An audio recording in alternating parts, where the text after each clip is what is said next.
Salam dan bahagia Bapak Ibu guru hebat di seluruh Indonesia. Saya Maria Goretti Dauhimang, calon guru penggerak angkatan 10 dari SMP Negeri 37 Samarinda. Video ini adalah aksi nyata modul 1.4 tentang budaya positif. Saya dibimbing oleh fasilitator hebat Ibu Jojor Siahaan dan pengajar praktik hebat Bapak Rizal Effendi Panga. Berikut adalah rancangan tindakan aksi nyata. Aksi nyata ini berjudul mewujudkan disiplin positif melalui keyakinan kelas. Latar belakangnya adalah kita mengetahui bahwa budaya positif dapat meningkatkan motivasi intrinsik, hubungan sosial yang baik, serta rasa aman dan nyaman di sekolah.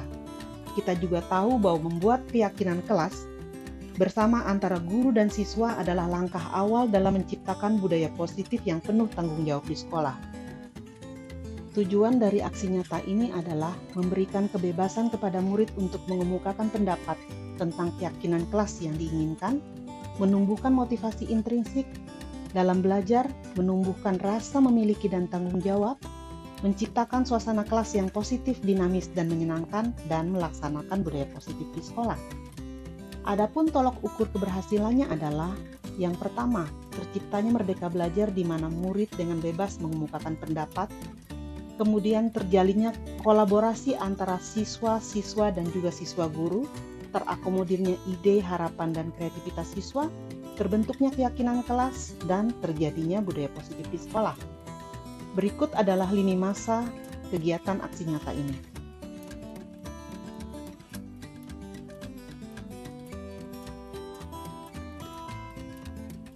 Adapun dukungan yang dibutuhkan dalam pembuatan aksi nyata ini yang pertama adalah akses ke semua warga sekolah seperti siswa, guru, kepala sekolah, waka, dan tenaga pendidikan. Yang kedua adalah akses pada sarana dan prasarana sekolah. Berikut ini adalah kegiatan diseminasi budaya positif kepada guru-guru di SMP Negeri 37 Samarinda. Selamat menyaksikan. Assalamualaikum warahmatullahi wabarakatuh. Selamat pagi Bapak Ibu semua. Pada hari ini komunitas belajar cerdas SMP 37 kita berkumpul di sini dalam keadaan sehat walafiat, tidak kurang satu apapun.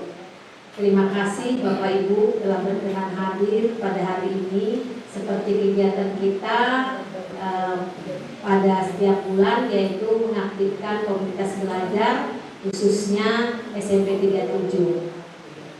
Bapak Kepala Sekolah yang saya hormati, Ibu Maria selaku narasumber, kemudian Bapak Ibu sekalian, pada kesempatan ini kita berbagi praktek baik ya di komunitas belajar dengan tema budaya positif.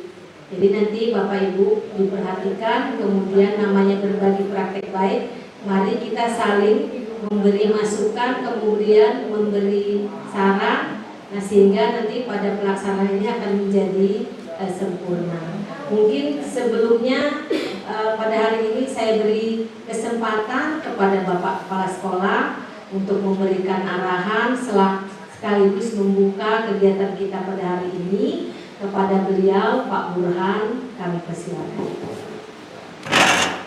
Selamat pagi dan salam sejahtera untuk kita semua, Bapak Ibu guru SMP Negeri 37 yang kami hormati.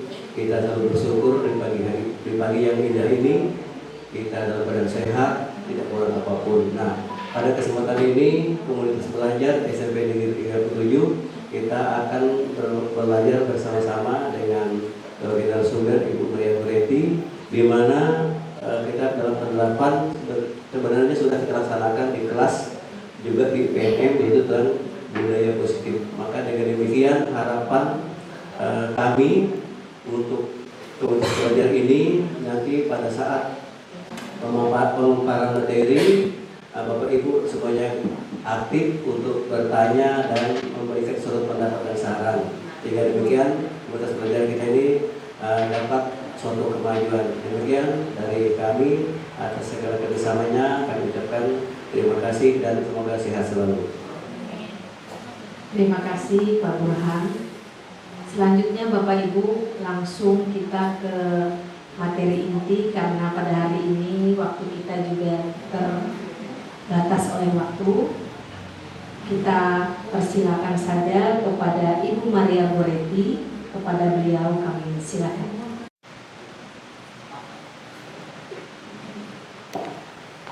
Terima kasih Bu Yana, terima kasih Bapak Kepala Sekolah atas kesempatan yang diberikan. Mohon izin berdiri di depannya Bapak Ibu. Assalamualaikum warahmatullahi wabarakatuh.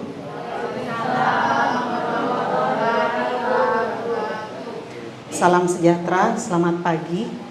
Salam dan bahagia buat Bapak Ibu semua, guru-guru super di SMP Negeri 37. Pagi ini saya berkesempatan untuk melakukan pengimbasan modul 1.4 tentang budaya positif yang merupakan salah satu materi yang saya pelajari dan tugas saya di pendidikan guru penggerak angkatan 10 Kota Samarinda. Sebelum mulai Bapak Ibu, kita brainstorming sebentar, mengingat-ingat kalau mendengar kata budaya positif yang terlintas di pikiran Bapak Ibu tentang apa? Hal-hal baik, terima kasih Bu Restu. Yang lainnya, budaya positif apa yang sudah kita lakukan ya Bu Sadrina? Budaya positif yang pembiasaan sebelum memulai pembelajaran kita berdoa dan mengajukan kehadiran keadaan siswa. Oke, terima kasih Bu Sadrina. Menurut Bu Sadrina kita berdoa, memeriksa kehadiran dan kondisi siswa. Ya, itu adalah bagian-bagian dari budaya positif juga Bapak Ibu. Oke, baik Bapak Ibu, untuk hari ini ada 8 materi pokok yang akan kita bagi dan diskusikan bersama tentang konsep inti budaya positif. Yang pertama adalah tentang perubahan paradigma belajar.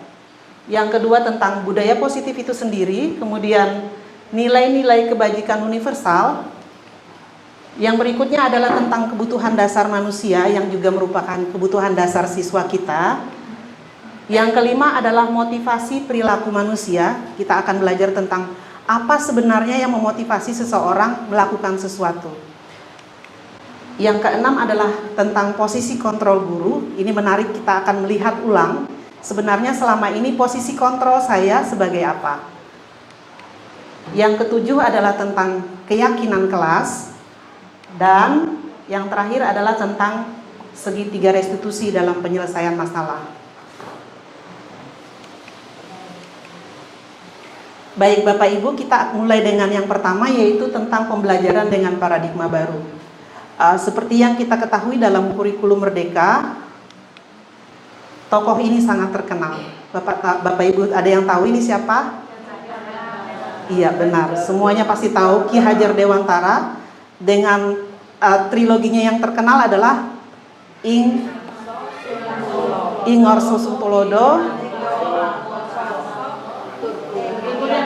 ya, Tutwuri Handayani. Semuanya tentang posisi guru ketika memimpin pembelajaran di kelas.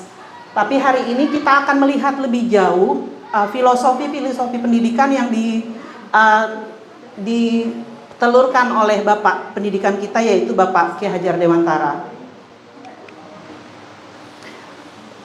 Ki Hajar Dewantara menyebutkan bahwa tujuan pendidikan sebenarnya adalah menuntun siswa untuk mencapai kebahagiaan dan keselamatan yang setinggi-tingginya.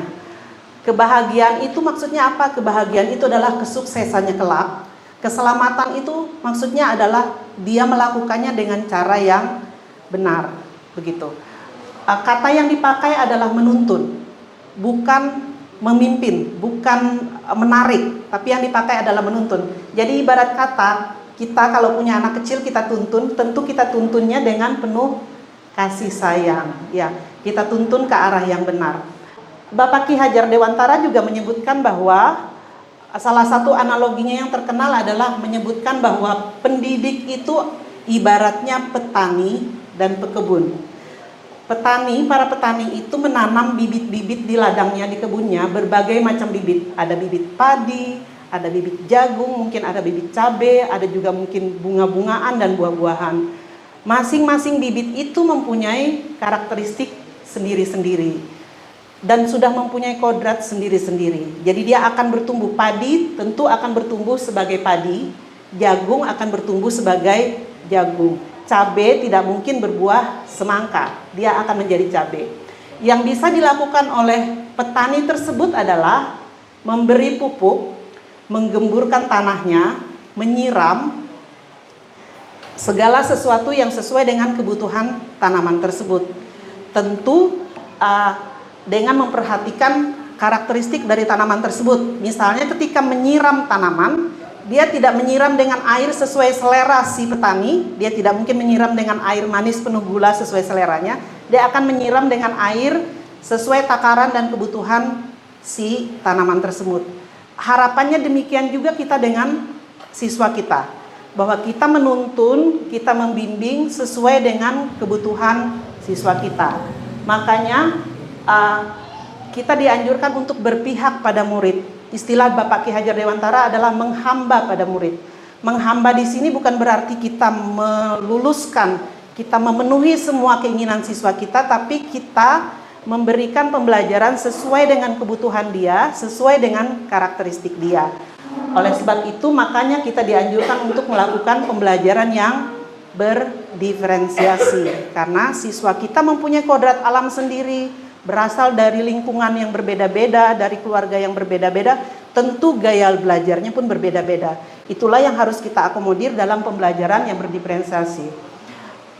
Semua paradigma pembelajaran baru ini tujuan utamanya adalah mencapai profil pelajar Pancasila. Bapak Ibu tentu masih ingat ya, profil pelajar Pancasila yang pertama adalah beriman dan bertakwa kepada Tuhan Yang Maha Esa. Yang kedua, berakhlak mulia. Masih yang pertama berakhlak mulia, yang kedua berkebinekaan global. Ada lagunya ya. Gotong royong mandiri dan bernalar kritis. Oke, terima kasih. Jadi ingat lagunya ya. Kreatif dan bernalar kritis. Jadi tujuan utama dari kita melakukan berbagai upaya menuntun itu adalah pada akhirnya siswa kita akan bahagia dan selamat dengan memiliki karakter yang berprofil pelajar Pancasila.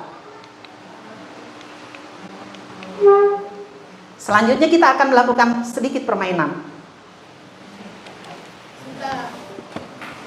Bisa tolong? Satu-satu. Boleh 2, boleh 1. Bun.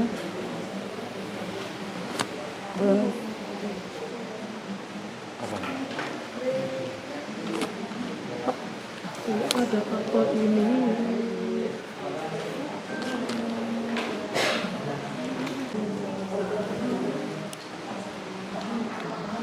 Pada post-it yang dibagi tadi oleh Ibu Sadrina, Bapak Ibu tolong tuliskan sesuatu yang menurut Bapak Ibu sangat berharga bagi Bapak Ibu. 1 saja, boleh 2 juga boleh. Yang menurut Bapak Ibu sangat berharga. Tuliskan, boleh benda, sesuatu pokoknya. Boleh. Kalau bisa berwujud. Boleh gak berwujud? Terserah Bapak Ibu, apa yang menurut Bapak Ibu sangat berharga, silakan ditulis. Nanti kita akan bermain berpasang-pasangan.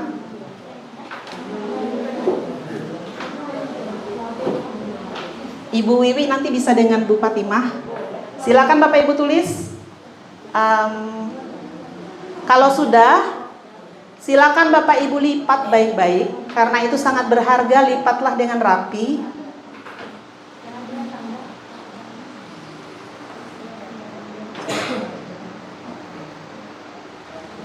Saking berharganya sesuatu itu, Bapak Ibu perlu menjaganya dengan baik. Dijaga baik-baik. Terserah Bapak Ibu, apa yang sangat berharga. Boleh, kalau menurut Ibu yang paling berharga di hidup Ibu adalah orang tersebut, silakan. Apakah sudah selesai? Dilipat dengan rapi, dijaga dengan baik-baik karena itu sangat berharga. Kalau sudah secara berpasangan, Yang sebelah kiri itu adalah A. Boleh salah satunya A, salah satunya B. Silakan. Dengan Ibu Restu, Bu Sadrina bisa dengan Ibu Restu? Kalau sudah, yang B diam dulu, yang A tolong dengarkan. Yang A, Bapak Ibu tolong genggam erat-erat sesuatu yang sangat berharga tersebut. Sudah? Tolong digenggam, ya. Kemudian rekan yang B, tolong bujuk Bapak Ibu rekan Anda untuk membuka tangannya, menyerahkan benda berharga tersebut.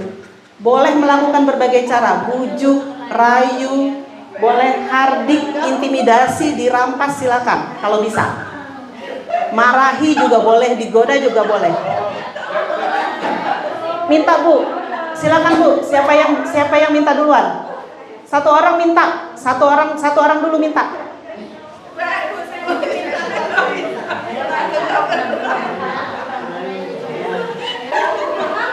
Salah satu yang minta, yang minta jangan nanti bergantian. Sudah selesai? Oke, terima kasih. Stop dulu. Ada yang dapat? Dapat, caranya gimana? Oh, dipaksa, dirampas. Ada yang sukarela ngasih? Nggak ada. Sekarang dibalik, coba. Bapak Ibu yang satunya, yang B, pegang erat-erat benda sesuatu yang berharga. Kemudian yang A, minta baik-baik, boleh minta dengan paksaan, intimidasi untuk memperoleh benda berharga tersebut. Coba.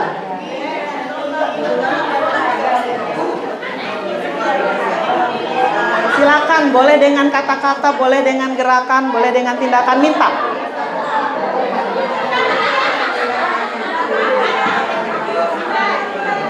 Sudah? Ada yang dapat? Dapat. Mintanya baik-baik. Oh, dibujuk baik-baik. Oke, sebenarnya yang kita pelajari dari hal tadi adalah tentang kontrol. Menurut Bapak Ibu, siapa yang mengontrol tangan Bapak Ibu? Diri sendiri. Ya, ketika memutuskan untuk menyerahkan, siapa yang memutuskan? Diri sendiri. Memutuskan untuk mempertahankan, yang memutuskan siapa? Diri sendiri. Diri sendiri. Itulah teori kontrol, bahwa kita sendiri yang memegang kontrol atas kepala tangan kita. Apakah kita mau membuka atau mau mempertahankan kepala tangan kita, itu tergantung pada diri kita sendiri, sesuai dengan kebutuhan kita pada saat itu. Jadi menyesuaikan dengan kebutuhan kita pada saat itu. Kalau menurut kita saat itu bahwa itu bisa diberikan, kita akan memberikan. Tapi kalau tidak, kita akan mempertahankan mati-matian. Itu adalah kontrol, ya, teori kontrol Bapak Ibu. Begitu juga dengan siswa kita. Kita mempercaya bahwa semua orang mampu mengontrol dirinya, termasuk siswa. Jadi ketika dia memutuskan untuk melakukan sesuatu, itu karena dirinya mengizinkan. Tapi ketika dia memutuskan untuk tidak melakukan sesuatu, karena itu memang keputusan dia. Begitu. Sejalan dengan itu, ada beberapa miskonsepsi. Miskonsepsi itu salah persepsi tentang teori kontrol, tentang kontrol sebenarnya.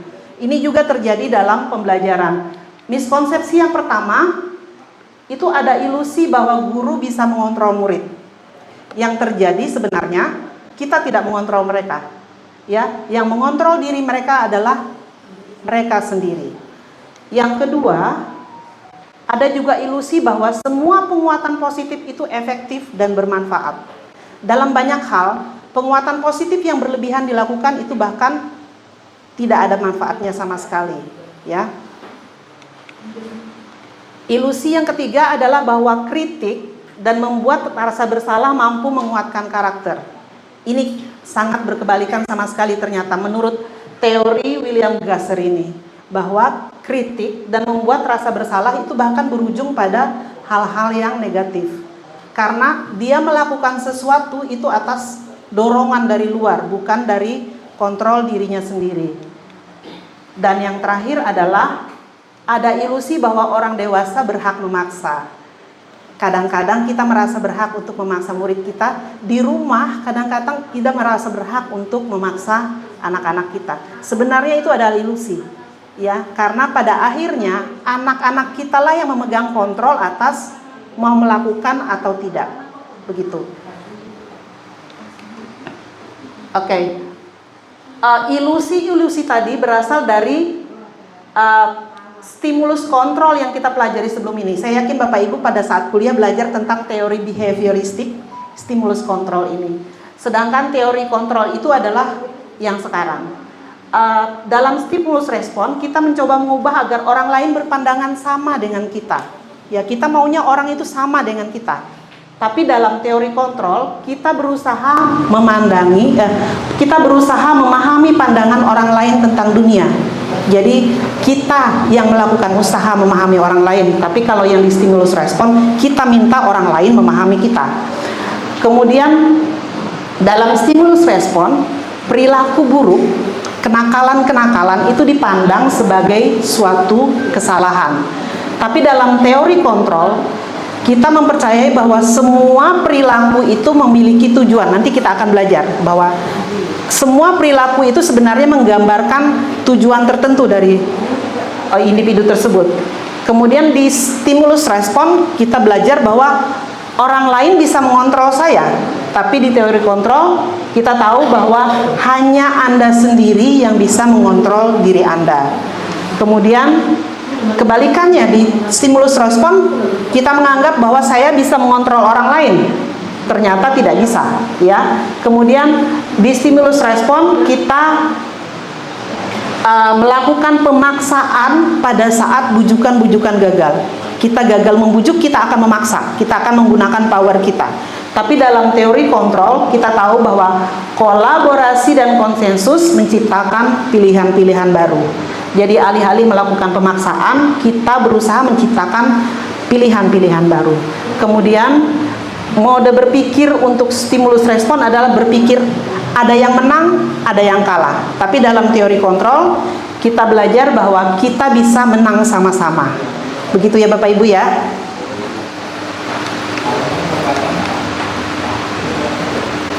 Selanjutnya kita akan mulai masuk ke disiplin. Bapak Ibu, menurut Bapak Ibu apa itu disiplin? Bu Melda? Tertib. Disiplin itu tertib. Ibu Reni, disiplin itu bagaimana?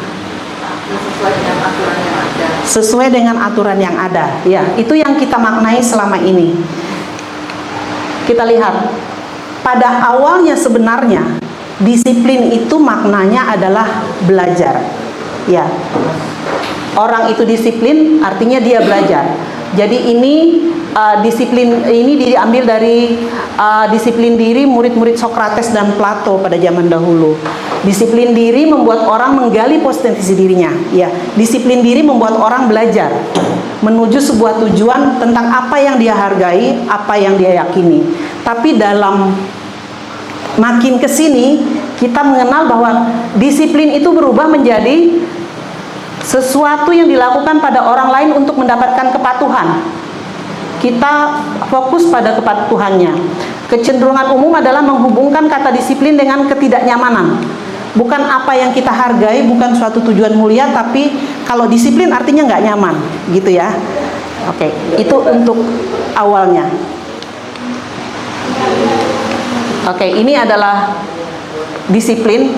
Yang sebenarnya kita inginkan adalah disiplin itu sebenarnya adalah kemampuan untuk memerintah diri sendiri dalam mengontrol dan menguasai diri, untuk memilih tindakan yang mengacu pada nilai-nilai yang kita hargai dengan penuh tanggung jawab tanpa terperintah oleh orang lain. Jadi disiplin itu sebenarnya mengarah ke kemandirian. Jadi bukan karena aturan, bukan karena terperintah melakukan sesuatu. Ini disiplin yang kita cita-citakan, yang kita harapkan. Sejalan dengan itu, lalu disiplin positif apa? Disiplin positif itu salah satu cara penerapan disiplin yang tujuannya menumbuhkan kesadaran, juga untuk menumbuhkan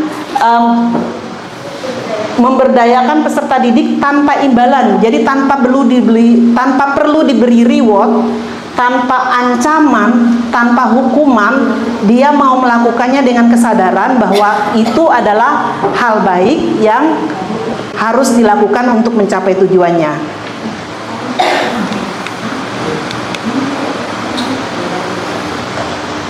hal-hal baik yang mencapai tujuannya itu biasanya berupa nilai-nilai kebajikan universal. Oke? Nilai kebajikan universal itu adalah nilai yang disepakati bersama. Nilai-nilai ini terlepas dari suku bangsa, agama, bahasa maupun latar belakang lainnya. Jadi semua orang mempercayai bahwa nilai-nilai ini adalah nilai-nilai yang baik. Contohnya yang kita kenal juga di sekolah itu adalah nilai dalam profil pelajar Pancasila. Yang pertama, beriman bertakwa kepada Tuhan yang Maha Esa dan berakhlak mulia. Di dalamnya termasuk akhlak kepada Tuhan, akhlak kepada manusia, dan akhlak kepada alam. Hal-hal yang berhubungan dengan itu adalah nilai kebajikannya. Kemudian yang kedua, mandiri, bernalar kritis, berkebinekaan global, dan bergotong royong. Ada banyak lembaga-lembaga lain yang mengeluarkan nilai-nilai kebijakan universal ini. Contohnya The Seven Essential Virtues ini mengeluarkan 7 nilai kebajikan yang dilakukan oleh umat manusia: empati, suara hati, kontrol diri, rasa hormat, kebaikan, toleransi, keadilan. Yang lainnya lagi ada IBO Primary Yes Project, menelurkan juga banyak nilai-nilai kebajikan universal. Kalau kita lihat, nilai-nilai ini sebenarnya bersinggungan, ya. Profil pelajar Pancasila ada juga nilai kebajikannya dalam The Seven Essential Virtues, ada juga yang di IBO Primary Years Project ini. Yang lebih lengkap lagi, ini ada The Virtues Project. Kurang lebih ada 40 nilai kebajikan yang bisa dilakukan manusia untuk mencapai tujuannya. Mengapa saya menampilkan nilai-nilai kebajikan ini, Bapak Ibu? Karena nilai-nilai inilah yang nanti kita masukkan ke dalam keyakinan kelas. Jadi, nilai-nilai yang diyakini oleh seseorang untuk mencapai tujuannya. Nanti kita bisa memilih dari, bersama-sama siswa kita akan memilih dari nilai-nilai yang ada ini. Mengapa perlu nilai kebajikan universal? Menurut Diane Gosen, jika kita mengaitkan nilai-nilai kebajikan yang diyakini seseorang, maka motivasi intrinsiknya akan terbangun.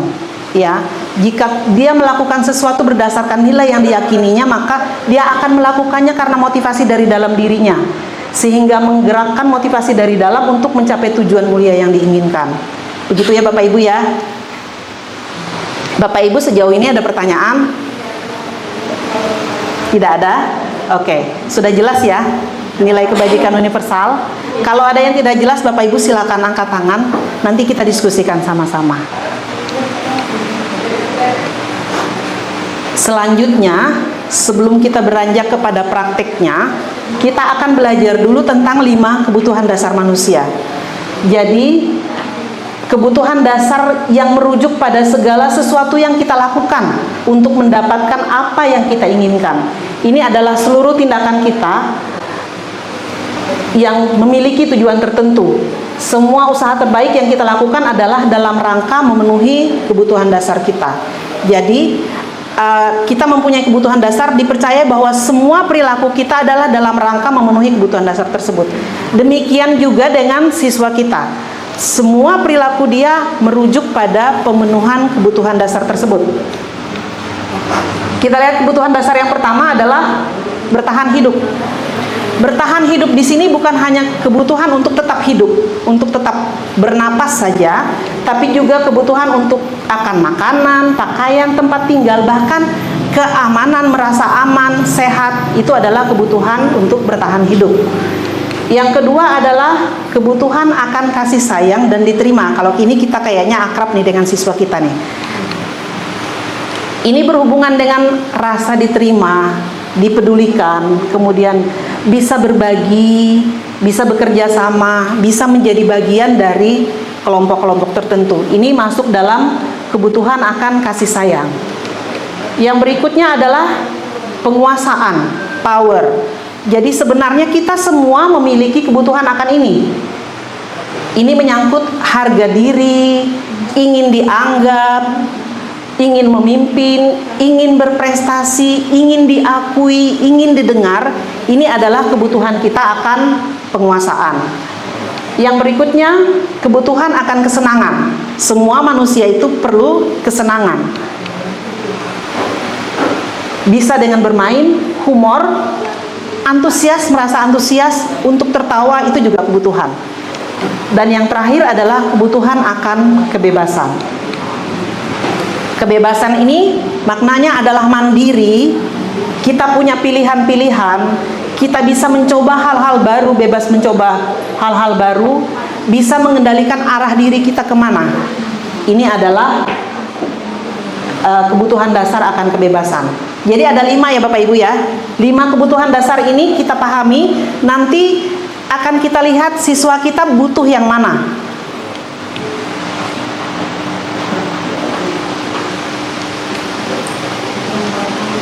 Selanjutnya kita akan beranjak ke manusia melakukan sesuatu itu pasti ada motivasi-motivasinya. Ada 3. Motivasi yang pertama biasanya untuk menghindari ketidaknyamanan, menghindari hukuman. Ini bisa kita lihat di siswa kita juga, motivasinya yang mana sebenarnya. Motivasi yang kedua biasanya untuk dapat imbalan, ya, dapat penghargaan dari pihak lain. Itu motivasi yang kedua. Kemudian 2 motivasi ini adalah motivasi dari luar, motivasi ekstrinsik.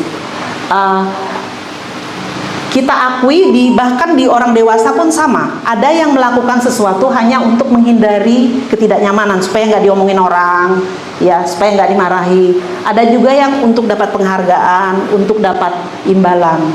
Motivasi yang ketiga adalah untuk menjadi orang yang mereka inginkan, menghargai diri sendiri dengan nilai-nilai yang mereka percaya. Ini adalah motivasi intrinsik. Bapak Ibu, kita menyasar pada motivasi yang ketiga. Kita mengharapkan siswa kita memiliki motivasi yang ketiga, ya, dalam melakukan sesuatu.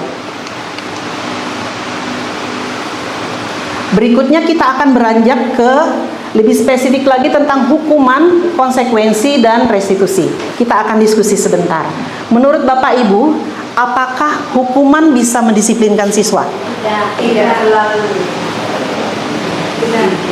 Tidak selalu. Tidak selalu. Lalu bagaimana dengan hukuman yang bentuknya positif? Kita suruh baca, suruh ke perpustakaan, suruh nyapu, suruh bersihkan kelas. Apakah itu ujung-ujungnya dapat mendisiplinkan siswa? Bu Reni bisa kasih pendapat? Kalau saya untuk yang poin yang kedua itu mengatakan nggak juga. Kadang-kadang kalau itu kan artinya dari luar siswa, yang terbaik adalah memberikan hukuman, tapi kemudian siswa itu sendiri tumbuh kesadaran bahwa dia nggak harus melakukan tindakan itu. Oke. Jadi menurut saya seperti itu. Oke. Terima kasih Bu Reni. Jadi motivasinya harus dari dalam ya. Oke, Bapak Ibu, ini perlu jadi refleksi kita bahwa hukuman apapun bentuknya ujungnya bukan disiplin, tapi keterpaksaan. Walaupun hukuman itu positif, seperti menulis atau membaca, pergi ke perpustakaan sana baca, atau bersihkan WC aja. Kalau tidak ada korelasinya dengan kesalahannya, itu adalah hukuman yang sia-sia, tidak membawa ke disiplin diri. Bahkan ada studi yang menunjukkan bahwa hukuman bentuk positif ini bahkan bisa membawa kegiatan-kegiatan yang harusnya positif, menyenangkan, seperti membaca atau bersih-bersih atau menulis, itu jadi dipandang sebagai sesuatu yang menyeramkan. Bahkan bisa jadi dia mengasosiasikan membaca dengan hukuman. Jadi ketika dia disuruh membaca, ketika dia perlu membaca untuk kebutuhan dia, sekalipun dia akan merasa seperti terhukum. Itu efeknya. Lalu apa yang harus kita lakukan? Itu yang akan kita diskusikan berikutnya. Kita lihat perbedaannya hukuman, konsekuensi, dan restitusi. Hukuman itu tidak terencana, biasanya tiba-tiba kita dapat akal, kamu baca aja, ya, kamu sana bersih WC, begitu. Kemudian murid tidak dilibatkan, itu murni keputusan dari guru. Kemudian bersifat satu arah, hanya dari guru saja, bukan sepakat dengan muridnya. Oke, saya bersih WC aja, biasanya jarang begitu. Dan yang ketiga biasanya berupa hukuman fisik, psikis, bahkan verbal. Lalu konsekuensi apa? Konsekuensi ini biasanya terencana dan disepakati, biasanya merujuk pada aturan, sudah diatur pada aturan. Biasanya kalau tidak melakukan ini maka konsekuensinya adalah ini. Kemudian murid tetap dibuat tidak nyaman, tapi dalam jangka waktu pendek saja. Kemudian yang dilakukan guru adalah selalu memonitor apa yang dilakukan oleh siswa tersebut. Oke. Dan yang terakhir ini yang dianjurkan, kita melakukan restitusi. Restitusi itu proses menciptakan kondisi bagi murid untuk memperbaiki kesalahan. Jadi proses memperbaiki kesalahannya datang dari dalam dirinya. Ini adalah proses kolaboratif antara guru dan murid, mengajarkan untuk mencari solusi sendiri.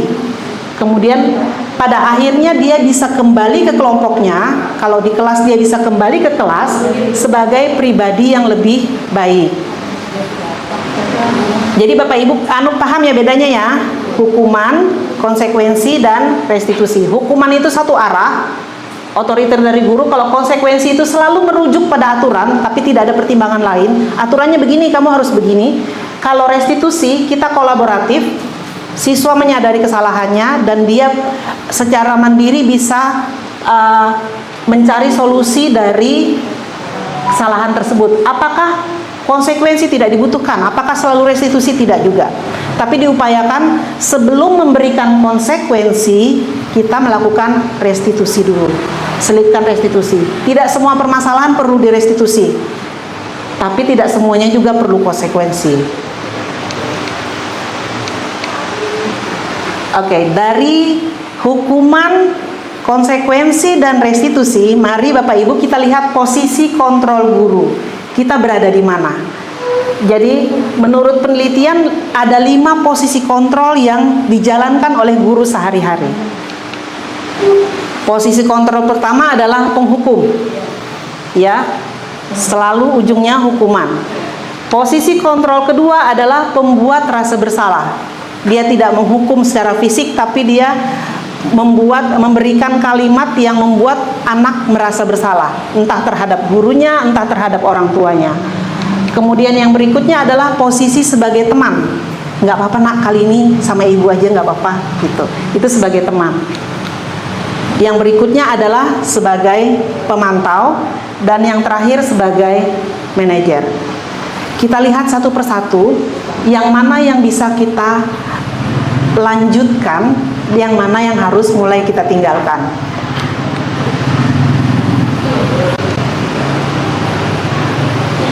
Dalam contoh 5 posisi kontrol ini, misalnya pada saat kasusnya siswa tidak memakai atribut lengkap pada saat upacara, yang kita suruh adalah hormat bendera selama 1 jam. Kira-kira ini posisi kontrolnya apa? Penghukum ya Bapak Ibu nih, tahu ya.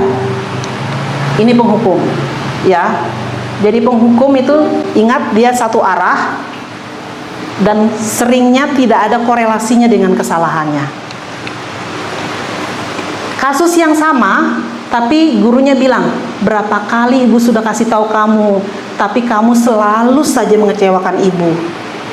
Ini posisi yang mana? Pembuat rasa bersalah. Menurut penelitian Bapak Ibu, posisi ini pada awalnya memang efektif, tapi pada akhirnya ini membuat anak tidak percaya diri dan kadang-kadang trauma. Kalau pada posisi penghukum tadi, efeknya adalah biasanya dendam pada si penghukum. Kita lihat posisi berikutnya. Gurunya akan bilang, ayo dong ikutin aturan sekolah, tolong bantu ibu ya sekali ini. Pada akhirnya akan bilang, ya sudah nggak apa-apa, lain kali jangan berbuat kayak gitu lagi ya. Ini posisi teman, murid kita anggap teman, toleransi kita sangat tinggi. Efeknya Bapak Ibu, ketika berposisi sebagai teman, siswa bisa saja tertib dan menjadi disiplin tapi jangka pendek, dan dia hanya biasanya menjadikan guru tersebut sebagai favoritnya. Dia tergantung pada guru tersebut dan cenderung tidak mematuhi guru lain. Posisi yang keempat, kasusnya sama, ya. Gurunya akan bilang, kamu sudah melanggar peraturan sekolah, kamu tahu konsekuensinya apa. Setelah upacara kamu beli atributnya ke koperasi, jangan diulangi lagi. Ini posisi pemantau, ya, posisi pemantau. Posisi pemantau. X ini tanda tanya ya. Posisi yang terakhir, siswa diajak bicara, kemudian gurunya bilang, apakah kamu tahu kesalahanmu? Kira-kira bagaimana kamu memperbaiki kesalahanmu? Ini posisi manajer, ya, manajer. Jadi belajar bersama siswa mengelola. Jadi posisi manajer ini menjadikan siswa lebih bertanggung jawab dan mandiri.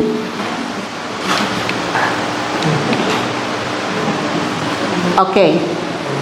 Sekarang, kalau kita selalu bilang begini, kamu tidak pernah benar dalam melakukannya.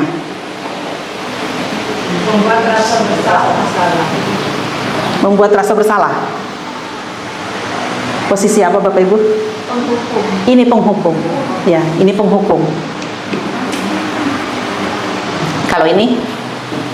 Manajer. Oke, ini manajer Bapak Ibu, bagus ya. Apa rencanamu untuk menyelesaikan masalah ini? Manajer, ya, kolaboratif. Teman.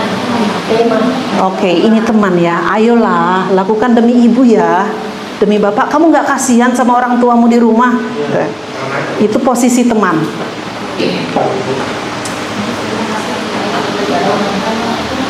Ini selalu merujuk pada aturan. Nggak ngerjakan tugas, kamu nggak dapat nilai. Pemantau.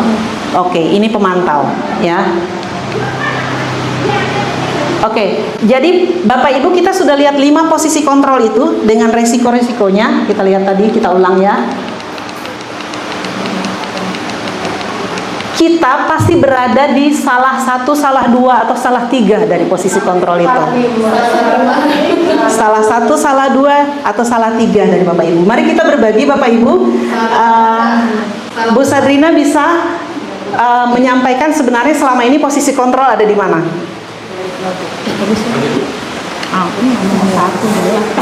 Oke.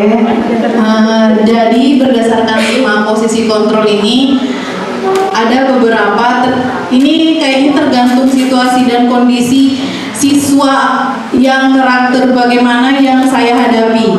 Misalnya ketika saya membuat yang pembuat rasa bersalah, saya akan melakukan posisi ini atau kontrol guru ini ketika saya mendapatkan siswa yang sudah berkali-kali melakukan kesalahan yang sama. Mungkin awal kesalahannya mungkin biasa kita sebagai teman, lain kali jangan diulangi lagi nak ya. Oke, sudah. Kemudian kontrol yang kedua yang saya lakukan ketika dia sudah melakukan kesalahan yang sama, saya akan, kamu tidak kasihan dengan ibu. Oke.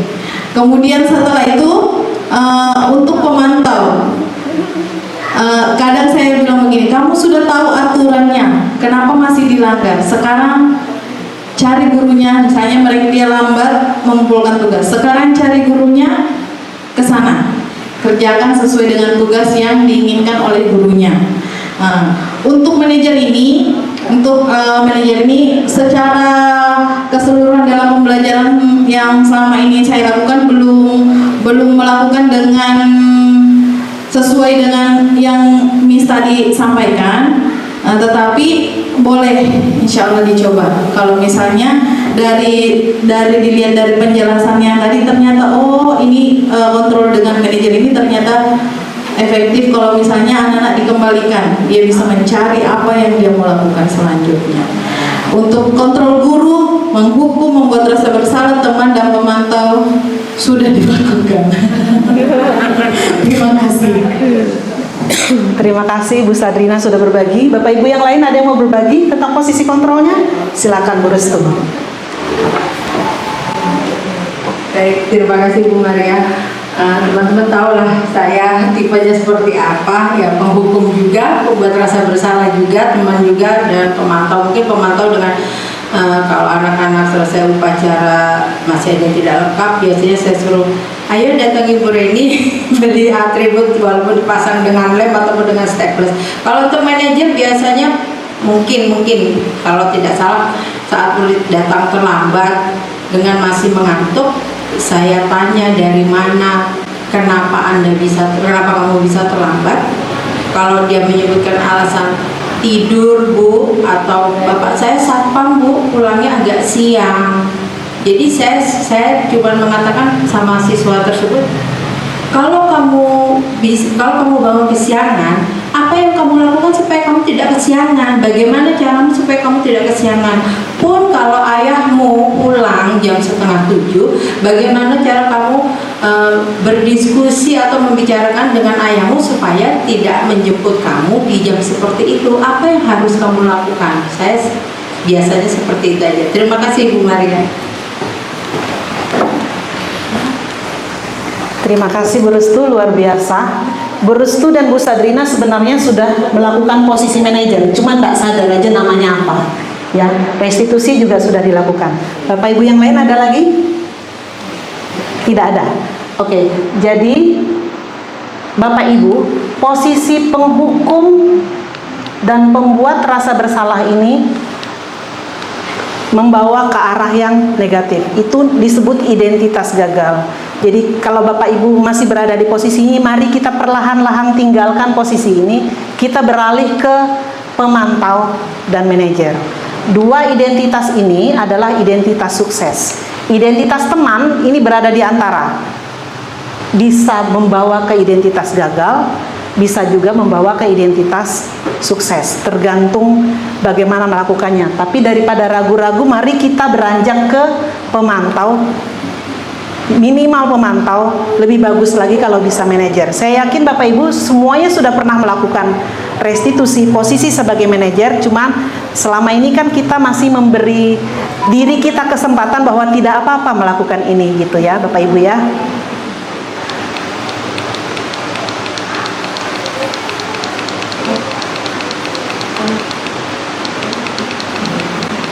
Oke, setelah mengetahui posisi kita tadi dan bagaimana apa saja kebutuhan manusia, apa motivasi manusia melakukan sesuatu, kita beranjak ke keyakinan kelas. Saya yakin Bapak Ibu sudah sering mendengar keyakinan kelas ya. Pada saat awal melakukan kurikulum Merdeka, kita melihat contoh-contoh keyakinan kelas. Ada yang guru melakukan apa, siswa melakukan apa, ada yang tabelier dan sebagainya. Awalnya bingung ya, apa itu? Terus pertanyaan berikutnya, mengapa keyakinan kelas? Mengapa bukan peraturan kelas? Apakah itu dua hal yang sama? Tentu berbeda. Ya, keyakinan dan peraturan itu dua hal yang berbeda. Analoginya begini Bapak Ibu. Ketika kita memakai sepeda motor, aturannya adalah wajib memakai helm. Itu peraturan. Peraturannya adalah wajib memakai helm. Kemudian orang memakai helm motivasinya macam-macam, tapi motivasi yang utama sebenarnya untuk keselamatan. Keselamatan itu adalah keyakinan. Jadi kita melakukan sesuatu untuk mencapai tujuan kita supaya selamat. Walaupun ada juga yang pakai helm hanya supaya nggak ditangkap polisi. Ya, ada juga. Kembali lagi ke motivasi orang melakukan sesuatu berbeda-beda. Kemudian pada saat pandemi, kita wajib memakai masker. Bahkan kadang-kadang sekarang ketika batuk, kita memakai masker. Ketika berkendara motor, kita juga memakai masker. Waktu pandemi memang ada aturan wajib pakai masker. Itu waktu pandemi. Tapi di balik peraturan itu, keyakinan apa yang kita punya? Tentang kesehatan. Pada saat pandemi bukan hanya kesehatan, tapi keselamatan. Itu adalah keyakinan. Itu kesehatan, keselamatan, itu kita ambil dari nilai kebajikan universal yang kita lihat sebelumnya. Ya, jadi nilai-nilai yang kita yakini perlu kita lakukan untuk mencapai tujuan. Itu yang dimasukkan ke dalam keyakinan kelas. Jadi keyakinan kelas itu tidak berupa peraturan, dia bersifat abstrak. Isinya adalah nilai-nilai kebajikan universal tadi. Ya, tadi pernyataan universal, tanggung jawab, disiplin, keselamatan, menghargai orang lain, empati dan sebagainya. Kemudian dibuatnya dalam pernyataan positif. Kalau peraturan-peraturan sekolah kan seringnya memakai kata tidak. Tidak boleh memakai sepatu berwarna merah. Tidak boleh menyemir rambut. Itu pernyataan negatif. Dalam keyakinan kelas itu harus diubah ke pernyataan yang positif. Kemudian dibuat sedikit saja supaya mudah diingat. Tidak perlu sampai 15 keyakinan atau 20 keyakinan yang akhirnya hanya tempelan saja. Kemudian dibuat bersama-sama siswa supaya sesuai dengan keyakinan kelas, kondisi kelas. Semua warga terlibat dalam pembuatan keyakinan, dan keyakinan ini dievaluasi secara berkala pelaksanaannya. Nanti keyakinan inilah yang nanti dihubungkan dengan restitusi. Nanti kita akan melihat kenapa membuat keyakinan kelas di setiap kelas itu sangat penting. Ini ditinjau dari waktu ke waktu. Oke, Bapak Ibu, mari kita belajar mencari nilai kebajikan dari peraturan. Misalnya ada peraturan selalu kembalikan buku ke tempatnya. Kira-kira nilai kebajikannya apa? Oke, Bu Sadrina. Ya. Nilai kebajikan yang didapatkan itu buku tidak berantakan, Rapi. Ya. terorganisir dengan baik. Nilai kebajikan itu tadi kata-kata yang tadi, yang mengandung nilai positif tadi, kerapian. Oke, Bu Melda. Ya, keteraturan atau disiplin Bu. Jadi kita mengembalikan buku yang sesuai dengan tempat. Ya, artinya kata yang kita ambil adalah keteraturan atau disiplin. Ya, oke. Yang kedua, dilarang mengganggu orang lain. Ini kalimatnya negatif banget nih. Ya, nilai kebajikannya sebenarnya apa? Oke, Bu Reni, menghargai orang lain. Ya, empati juga bisa ya. Yang berikutnya, hadir di sekolah 15 menit sebelum pelajaran. Ini peraturan kelas biasanya. Oke, Bu Afin, disiplin. Oke, terima kasih. Tepat waktu. Dilarang melakukan kekerasan. Keamanan, ya, keamanan, kenyamanan juga bisa. Bergantian atau menunggu giliran atau antri. Nilai kebajikannya apa? Tertib, kesabaran. Ada lagi? Dengan antri kita menghargai orang yang di depan kita. Jadi menghargai orang lain juga. Gunakan masker. Nilai apa? Saling menjaga. Keselamatan, kesehatan masuk di sini ya. Jangan berlari di tangga dan koridor nih sekolah kita nih. Oke, Bu Emma, keselamatan. Ya, ini keselamatan. Jadi hal-hal ini yang biasa kita masukkan dalam peraturan kelas. Ketika kita mau menjadikannya ke keyakinan kelas, kita harus mengambil nilai kebajikan dari peraturan-peraturan tersebut. Oke, ini tadi ya. Ini bukan kunci jawaban, tapi ini alternatifnya yang tadi. Selalu kembalikan buku ke tempatnya, disiplin, tanggung jawab. Ya, tadi jangan berlari di koridor, keselamatan, keamanan gitu ya. Kayaknya Bapak Ibu semua sudah siap buat keyakinan kelas ini semuanya nih. Oke, berikut adalah contoh yang saya buat untuk membuat keyakinan kelas. Sebelumnya tadi ada video tapi agak susah diputarnya. Yang pertama saya melakukan penjelasan dulu tujuan dari pembuatan keyakinan kelas supaya pembelajaran dalam 1 tahun bisa berjalan lancar dan mereka ikut membuat peraturan, bukan hanya menerima peraturan yang dibuat oleh sekolah. Tujuannya adalah untuk membangkitkan motivasi intrinsik tadi. Jadi ketika dia ikut, itu adalah menjadi keyakinannya, harapannya dia melakukannya tanpa paksaan. Ini setelah memberikan pengantar, anak-anak diminta untuk menulis di post-it usulan-usulan peraturan yang diinginkan. Jadi mereka mengusulkan banyak hal, bebas aja apa saja, mau kalimat positif, negatif nanti kita ubah. Setelah selesai, ditempelkan. Satu orang bisa mengusulkan lebih dari satu, ditempelkan di depan di kertas plano. Ini contoh ya, Bapak Ibu bisa melakukan cara lain juga.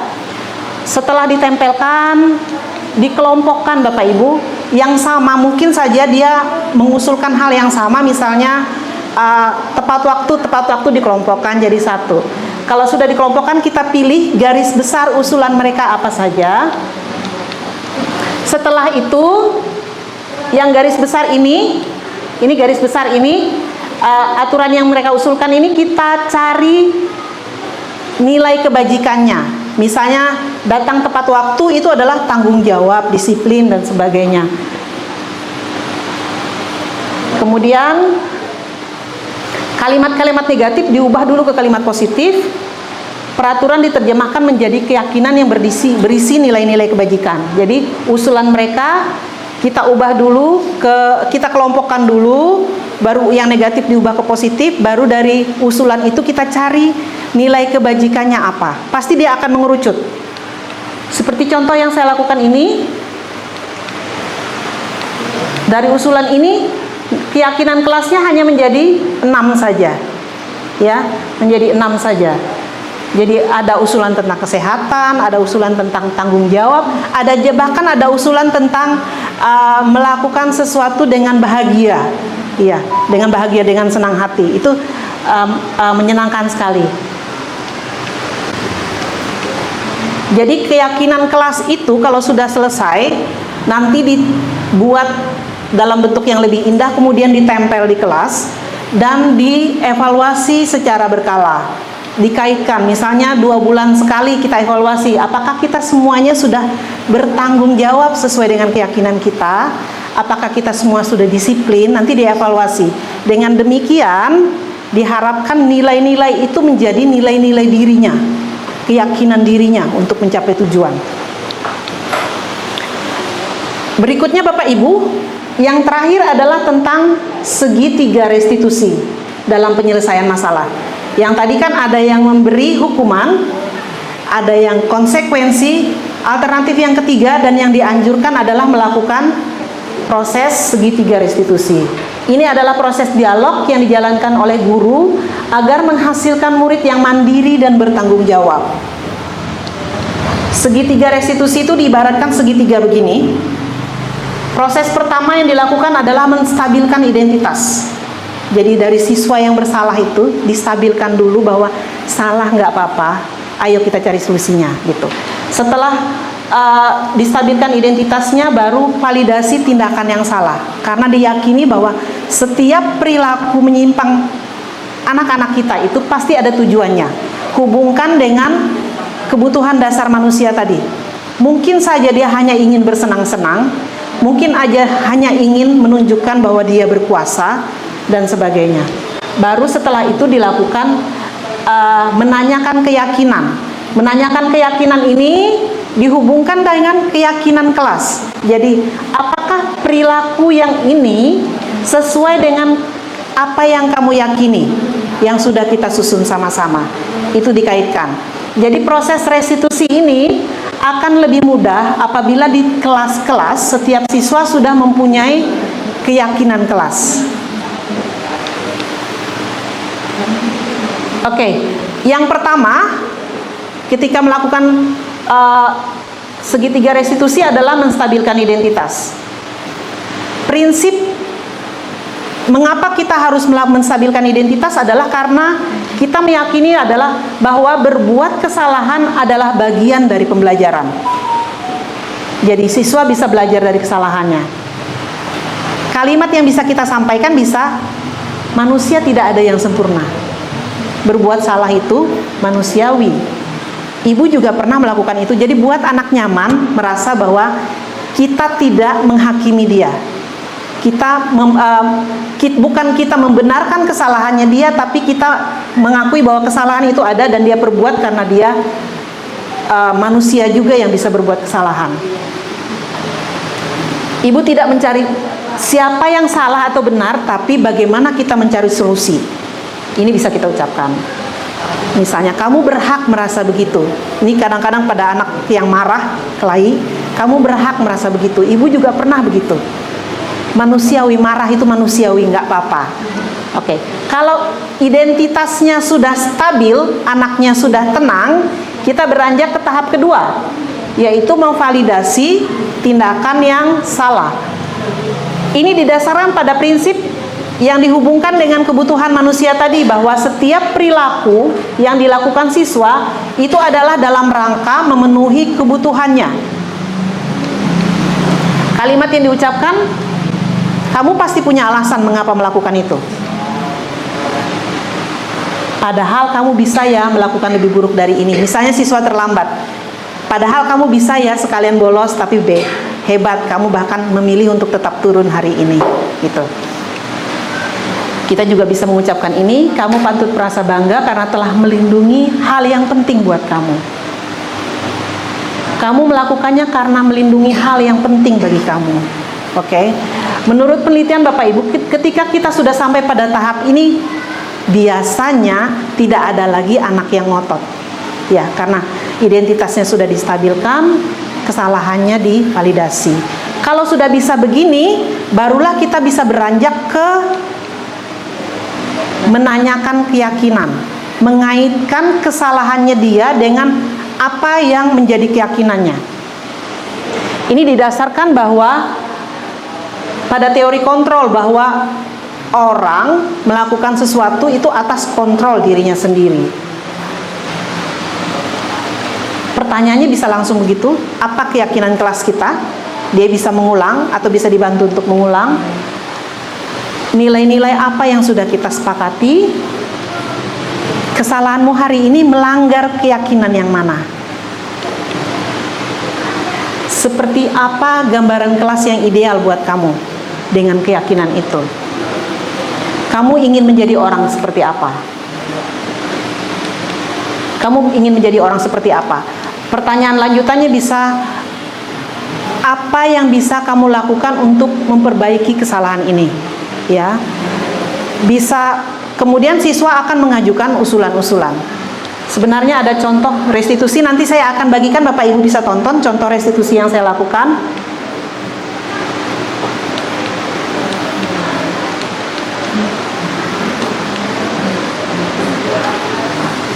Oke, dari 3 tahapan tadi kita ulang Bapak Ibu ya. Jadi segitiga restitusi, dulu saya beranggapan bahwa restitusi itu hanya dilakukan oleh guru BK.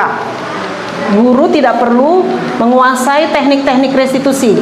Tapi ternyata makin kesini saya belajar bahwa guru juga perlu menguasai teknik restitusi, sehingga tidak semua permasalahan kita lemparkan ke BK. Ya, kasihan guru BK kita nanti. Jadi ada permasalahan-permasalahan yang bisa kita restitusi sendiri. Jadi yang kita lakukan pertama tadi adalah validasi dulu tindakan yang salah. Ini pasti bisa kita lakukan sendiri. Menstabilkan identitas bisa. Tahapan selanjutnya bisa bersama dengan BK, atau bisa juga kita lakukan sendiri. Apakah semua permasalahan perlu dilakukan dengan segitiga restitusi? Tentu tidak. Capek sekali kalau semua permasalahan harus direstitusi. Tapi minimal ketika ada kasus, sebelum memberikan konsekuensi, tawarkan dulu restitusi Bapak Ibu. Apakah ada pertanyaan Bapak Ibu? Saya Bu, Oh iya, silakan Bu Reni. saya ini selama ini nggak tahu, saya yang nggak ngerti kenapa ada kata-kata kesepakatan kelas sama keyakinan kelas itu sama atau berbeda? Ada kesepakatan kelas dan keyakinan kelas. Perjanjian kelas. Kesepakatan kelas dan keyakinan kelas. Ya. Tapi dalam faktanya kesepakatan kelas itu biasanya peraturan-peraturan yang kita inginkan dilakukan hari itu supaya pembelajaran kita berjalan lancar. Kesepakatan itu biasanya apa? HP di silent ya, gitu. HP di silent, atau kalau mau bertanya angkat tangan dulu. Itu kesepakatan. Ya, kesepakatan juga sangat dianjurkan dilakukan setiap pertemuan. Lakukan kesepakatan dulu. Kalau keyakinan, dia bunyinya tadi yang nilai kebajikan tadi Bu, nilai kebajikan universal. Jadi nilai kita sepakat dulu bersama seluruh siswa di kelas, nilai ini yang kita yakini supaya kita sukses belajarnya tahun ini, gitu. Demikian Bu Reni? Ya. Ya. Ada lagi? Bu Restu silakan. Terakhir tadi tentang segitiga restitusi dengan hubungannya kita sebagai manajer. Ya. Jika di masa-masa pembelajaran kita pasti ada lah siswa yang melakukan kesalahan, kemudian kita melakukan segitiga restitusi, salah satunya yaitu tentang menanyakan keyakinan. Dalam menanyakan keyakinan itu kan kita seharusnya memberikan jeda waktu untuk dia berpikir, walaupun kita di kelas sudah mempunyai keyakinan kelas.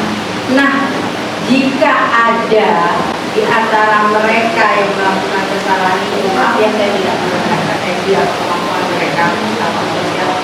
Jika ada di antara mereka, kita sudah memberikan jeda waktu untuk mereka bisa berpikir di mana letak kesalahan dan bagaimana cara kita menyelesaikan dari keyakinan yang ada, tapi mereka tidak bisa menjawab, apa yang harus kita lakukan?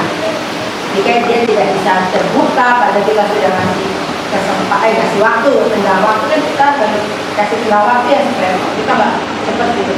Tapi tetap mereka tidak bisa menilai kesalahan yang mereka buat, apa yang harus kita lakukan Sebagai guru yang saat itu berperan sebagai manajer ya. Ya, Bapak Ibu nanti tolong tambahkan ya yang lebih berpengalaman ya tentang melakukan itu. Jadi kadang-kadang memang mestinya pada saat kasus itu ada yang kasus berulang terus ya, dan siswa tidak paham apa kesalahannya. paham tentang Keyakinan kelas. Kalau merujuk ke keyakinan kelas tentu kalau sebelum ini saya yakin banyak kelas yang belum ada keyakinan kelas ya. Mudah-mudahan di tahun berikutnya sudah ada keyakinan kelas. Untuk itu kita perlu kolaborasi dengan wali kelas supaya menguatkan keyakinan kelas ini di tiap kelas sehingga kita bisa melakukan restitusi minimal. Ketika guru mengulang, wali kelas mengulang itu misalnya sebulan sekali atau 2 bulan sekali, pasti dia bisa ingat. Kalau tidak ingat juga, tugas kita mengingatkan. Ya, kita bisa membantu mengingatkan. Begitu, Bu. Ada yang mau nambahkan? Bu Ervin mungkin mau nambahkan? Mungkin kalau kemudian karena sehari-hari dari guru BK ya. Ya, terima kasih. Jadi memang ini adalah makanan sehari-hari dari guru BK ketika menyelesaikan Jangan yang susah. Memang betul tadi yang disampaikan oleh Bu Maria sebagai wali kelas, kita harus tahu restitusi karena tidak semua masalah itu harus masuk ke guru BK, apalagi tadi terkait dengan adanya keyakinan kelas.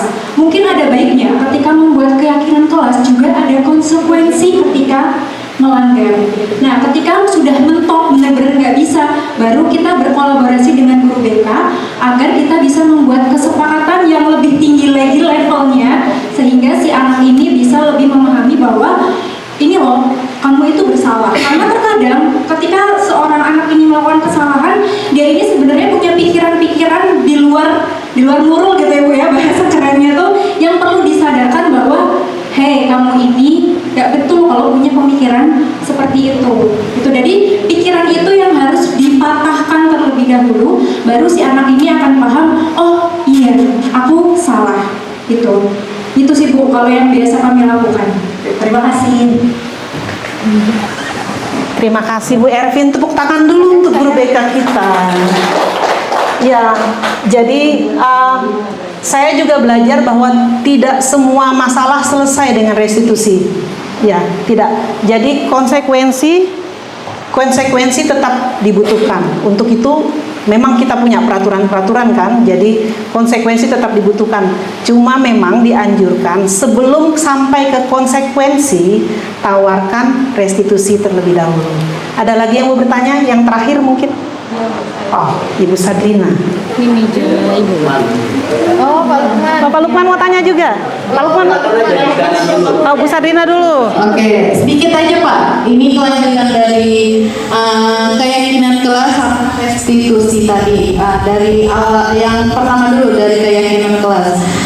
Ketika kita sudah membuat keyakinan kelas dan sudah kita jalankan secara 1 tahun itu, apakah boleh atau tidak ini kita memberikan mengadakan reward untuk kelas yang keyakinan kelas itu berjalan sesuai dengan keinginan kita bersama. apakah boleh adanya reward untuk keyakinan? Karena pernah saya katakan reward dan punishment itu sekarang ada aturan dalam kurikulum Merdeka. Terima kasih. Mau langsung atau Pak Lukman dulu? Pak Lukman dulu. Silakan Pak Lukman. Pak, ya. Assalamualaikum warahmatullahi wabarakatuh. Saya ingin menanyakan posisi guru sebagai penghukum ini.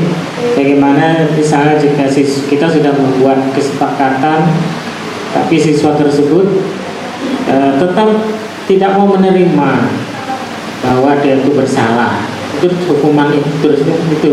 Kemudian penghukum atau hukuman dan hadiah dalam situasi yang bagaimana bisa diterapkan gitu. Karena tadi dikatakan kalau kita tidak memberikan hukuman, kayaknya siswa juga kurang termotivasi di satu sisi. Di sisi lain juga kita harus menyiapkan hadiah bagi yang berprestasi. Saya kira itu saja. Terima kasih Pak Lukman. Kayaknya pertanyaannya berhubungan ya. Dari Bu Sadrina tadi, apakah kita boleh memberikan reward pada siapa-siapa yang bisa melakukannya dengan baik? Dulu saya menganggap bahwa reward itu positif maknanya begitu, tapi ternyata setelah belajar memberikan hadiah-hadiah, memberikan penghargaan itu sangat beresiko. Jadi efeknya hanyalah jangka pendek saja, karena ada dampak-dampak negatif dari penghargaan-penghargaan yang kita berikan. Jadi anjurannya adalah penghargaan itu bisa diberikan secara pribadi, langsung secara pribadi, supaya tidak memberikan dampak kepada siswa-siswa yang lain. Dulu saya beranggapan bahwa penghargaan itu meningkatkan motivasi. Ternyata tidak. Ya, meningkatkan motivasi mungkin bagi 2%, tapi menurunkan motivasi bagi yang 98% lainnya. Begitu. Apakah? Terima kasih. Ya, Bu Sadrina. Kemudian Pak Lukman, dari 5 posisi kontrol ini diharapkan kita meninggalkan ini, Pak. Meninggalkan penghukum. Jadi kita tidak lagi memberikan hukuman secara langsung, secara satu arah. Juga membuat rasa bersalah. Posisi sebagai teman harus pilah betul-betul. Yang masih bisa kita lakukan adalah menjadi pemantau, menghubungkan dengan peraturan, dan yang paling bagus adalah menjadi manajer. Ketika kesalahan dilakukan berulang-ulang, Pak, rujuk lagi pada keyakinan kelas, ya, kemudian lakukan restitusi. Karena berdasarkan tadi yang kita pelajari tentang 5 kebutuhan manusia, seseorang itu berperilaku menyimpang pasti untuk memenuhi kebutuhan tertentu. Itu dulu yang dicari. Bisa jadi dia nakal, kita bilang nakal, padahal sebenarnya itu sedang memenuhi kebutuhan dia. Akan apa? Bisa jadi akan kesenangan, akan kebebasan, ya, akan kebebasan. Contohnya pada saat kita ngajar, ada yang tidur. Jangan buru-buru menganggap bahwa dia nakal. Bisa jadi kita yang tidak menyenangkan, ya. Kita yang tidak menyenangkan, atau kita yang tidak memberi mereka kebebasan dalam mengerjakan sesuai dengan mereka. Jadi kita balik lagi ke filosofi menuntun dari Ki Hajar Dewantara, bahwa kita menuntun sesuai kodrat siswa, sesuai kondisi dia, dan yang kita pertimbangkan adalah kodrat alam dan kodrat zaman. Kita berada dengan latar belakang dari siswa kita yang berbeda-beda, dan zamannya siswa kita juga berbeda. Jadi kita menyesuaikan yang itu, Pak. Jadi jawaban saya tetap pada posisi manajer, tawarkan restitusi. Kalau memang tidak mempan juga, monggo ke Bu Ervin. Begitu, Bu Ervin akan melakukan restitusi lebih lanjut dengan konsekuensi yang lebih tinggi. Demikian. Bu, kalau anaknya enggak betul itu enggak. Ini kasih tahu enggak pernah. Ya tadi kemarin kalau kita sebagai guru dan saya pikir itu seperti jawaban pertanyaan saya tadi. Kalau memang sudah kondisinya seperti itu, dibalikkan lagi ke peraturan kelas, lalu dikaitkan ke keyakinan kelas. Kalau sudah pun itu mentok, silakan hubungi wali kelas. Karena juga. Kalau kualitas memang udah kepayahan juga, silakanlah lari menuju. Ini kayak kasusnya ini aku ya Bu. Tidak nyebut merek. Itu ya kayak tentang pemakaian baju dan sebagainya itu sampai melibatkan orang tua. Kadang-kadang saya juga kesal, tapi saking kesalnya akhirnya sudah maunya apa dia itu. Iya. Mungkin itu kasus tanda kutip Iya. ya berarti ya, karena kita sudah melakukan kita sudah berusaha sebagai manajer, kita juga akhirnya merendahkan diri sebagai pemantau, terus saya pun berusaha mengangkat diri sebagai teman, pun Bu Reni sudah membuat rasa bersalah, tinggal keputusan kepala sekolah lagi. Iya. Apakah beliau akan bertindak sebagai hukum? Akhirnya kita kembalikan lagi ke kepala sekolah. Bukan penghukum ya, tapi pemantau. Ya, hukuman yang kita kira hukuman itu lebih bagus dia berupa konsekuensi, sesuatu yang sudah diatur sebelumnya. Jadi Bu Reni, kadang-kadang dari diskusi dengan teman-teman itu ada beberapa kasus yang pengecualian dalam tanda kutip yang memerlukan ahli untuk menanganinya. Jadi kita juga punya keterbatasan. Ahli kita beranjak dulu ke guru BK. Kalau guru BK nggak bisa, mungkin perlu ke ahli psikolog, psikiater begitu. Ada lagi Bapak Ibu? Kalau tidak ada pertanyaan lebih lanjut, saya tutup dengan filosofi dari Ki Hajar Dewantara yang menyebutkan bahwa di mana ada kemerdekaan, di situ ada disiplin yang kuat. Sungguh disiplin itu bersifat self-disiplin, yaitu kita sendiri yang mewajibkan dengan sekeras-kerasnya, dan peraturan yang sedemikian itu ada di dalam suasana yang merdeka. Sekali lagi Bapak Ibu, merdeka bukan berarti membebaskan sebebas-bebasnya, tapi kita menuntun anak-anak kita sesuai dengan kodrat alam dan kodrat zamannya. Semoga kita semua bisa menjadi manajer yang baik buat siswa-siswa kita di kelas. Sukses buat Bapak Ibu semua. Wassalamualaikum warahmatullahi wabarakatuh. Bapak Ibu, Miss Maria selaku narasumber pada pagi ini, alhamdulillah ada pembelajaran pada hari ini yang kita dapat, yang tadinya kita mungkin masih samar-samar, sekarang kita sudah semakin lebih yakin dan lebih memahami. Mudah-mudahan apa yang disampaikan Bu Maria nanti kita sepakati juga bersama, kita akan laksanakan di awal tajuk tahun ajaran baru. Sekali lagi Bapak Ibu, praktek baik pada hari ini berjalan dengan lancar, alhamdulillah. Mudah-mudahan ilmu yang kita dapat hari ini barokah. Amin. Kita bisa melaksanakan, kemudian kita bisa menuntun anak didik kita sesuai dengan keinginan dan cita-cita yang mereka inginkan. Saya akhiri, wabillahi taufiq wal hidayah. Wassalamualaikum warahmatullahi wabarakatuh. Waalaikumsalam warahmatullahi wabarakatuh. Selamat pagi dan salam sejahtera untuk kita semuanya. Dengan kegiatan pengimbasan budaya positif yang dilaksanakan oleh SMP Negeri 37 Samarinda, saya sebagai Kepala Sekolah berterima kasih kepada Ibu Maria, di mana pada hari ini telah melaksanakan kegiatan ini dan mengimbaskan kepada teman-teman. Harapan kami, saya sebagai Kepala Sekolah, kepada Ibu Maria ini akan berdampak kepada teman-teman, dan teman-teman dapat memahami untuk melaksanakan kepada siswa kami. Dan juga semoga dengan kegiatan ini SMP Negeri 37 akan sama sederet dengan sekolah-sekolah yang lain yang dalam mengikuti kurikulum Merdeka Belajar ini. Mungkin itu harapan kami, dan lebih pada itu pekerjaan ini atau kegiatan ini dapat berlangsung dengan baik dan bisa merubahkan suatu perubahan-perubahan yang ada di SMP 7 dalam proses KBM Kurikulum Merdeka. Sekian dan terima kasih. Halo, saya Ervin Aprilianti, guru bimbingan dan konseling. Setelah saya mengikuti kegiatan pengimbasan budaya positif yang dilakukan oleh Ibu Maria, saya merasa senang dan dapat merefresh kembali pemahaman saya tentang keyakinan kelas dan segitiga restitusi. Saya merasa hal ini sangat penting untuk disampaikan kepada Bapak Ibu guru. Sebagai guru BK, hal ini dapat menjadi bahan refleksi saya, apakah saya sudah tepat atau belum dalam memberikan treatment kepada peserta didik, khususnya menerapkan segitiga restitusi. Terima kasih kepada Ibu Maria atas ilmu yang dibagikan pada hari ini.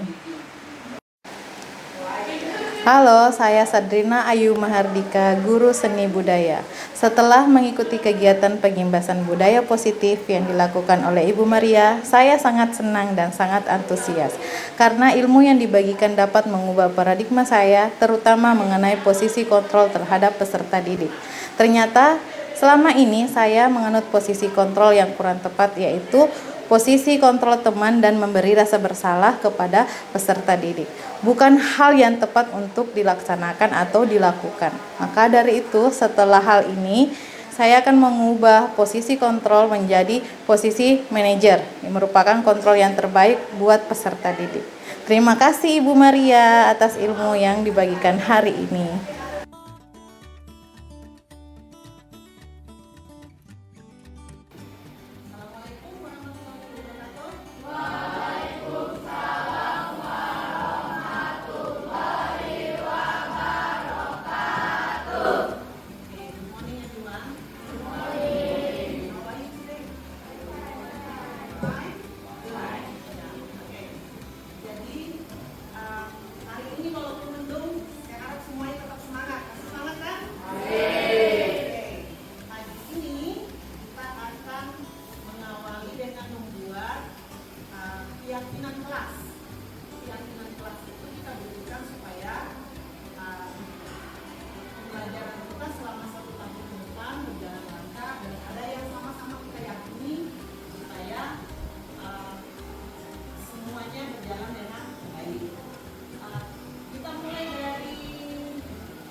Kelompokkan yang sama, ya.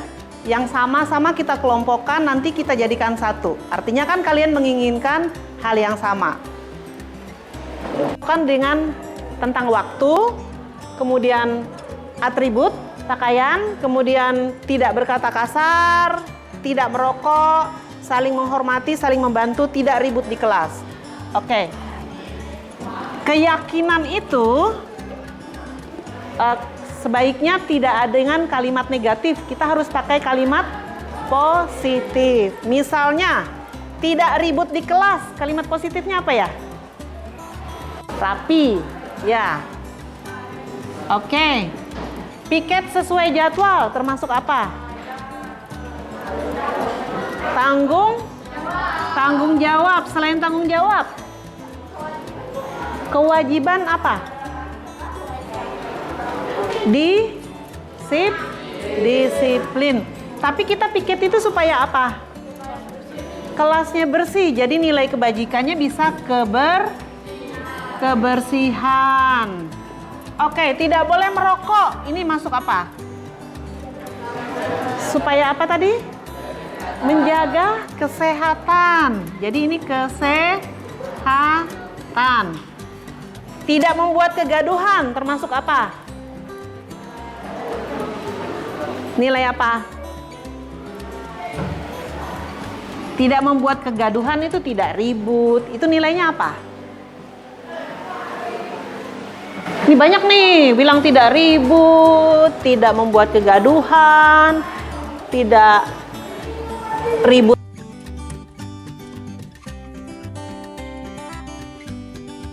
Yang kita kerjakan bersama-sama tadi didapat ini ya.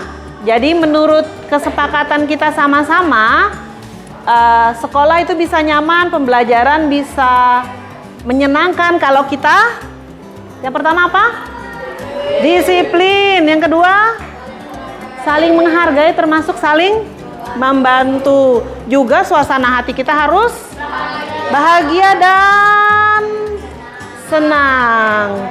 Terus kita juga harus menjaga kesehatan dan kebersihan. Kalau diberi tugas kita harus tanggung jawab. Ini nanti akan dibuat poster, kemudian ditempelkan di kelas untuk kita ingat terus-menerus dan kita jalankan dan evaluasi. Oke.